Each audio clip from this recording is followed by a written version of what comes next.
వీకే 109కు సంబంధించిన అప్డేట్స్ ఏవి రాలేదు కదా అని సంక్రాంతి అలా సప్పగా సాగిపోయింది కదా. నందమూరి అభిమానులు కాస్త డల్ అయ్యారు. సో ఇక అసలు సిసలైన సంక్రాంతి ఇవాళ అభిమానులకు ఇచ్చేశాడు నటసింహం బాలయ్యబాబు గారు. అది ఎలా అంటే ఎన్బీకే 109కు సంబంధించిన అప్డేట్ ఏ విధంగా వచ్చింది. బాబీ గారు ఇంటర్వ్యూలో మూవీకి సంబంధించిన కాన్ఫిడెన్స్ తన మాటల్లో చెప్తా ఉంటే నిజంగా నెక్స్ట్ లెవెల్ ఉండబోతుంది మూవీ అని అనిపించింది అనమాట. ఇక ఆ తర్వాత వచ్చేసి ఇక బాలయ్యబాబు గారు డైరెక్ట్గా ఒక ప్రోమో వదిలారు. అది ప్రో కబడ్డీకి సంబంధించిన ప్రోమోలో బాలయ్యబాబు గారు గచ్చిబౌలికి తను కూడా రాబోతున్నారు తెలుగు టైటన్స్ని గెలిపించుకోవడానికి, అండ్ మీతో పాటు నేను కూడా ఆ మ్యాచ్ని చూస్తానంటూ బాలయ్యబాబు గారు ఒక ప్రోమోలో మనకి కనిపించడం నిజంగా సూపర్ అనిపించింది. అండ్ అలాగే తెలుగు టైటన్స్ వాళ్ళు ఒక టీ షర్ట్ని తీసుకెళ్లి బాలయ్యబాబు గారితో లాంచ్ చేయడం, ఇవన్నీ కూడా చూస్తూ ఉంటే సూపర్ అనిపించింది నాకైతే.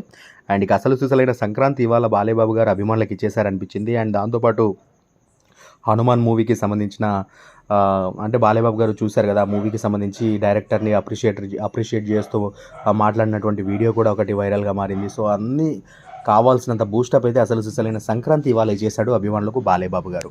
జై బాలయ్య.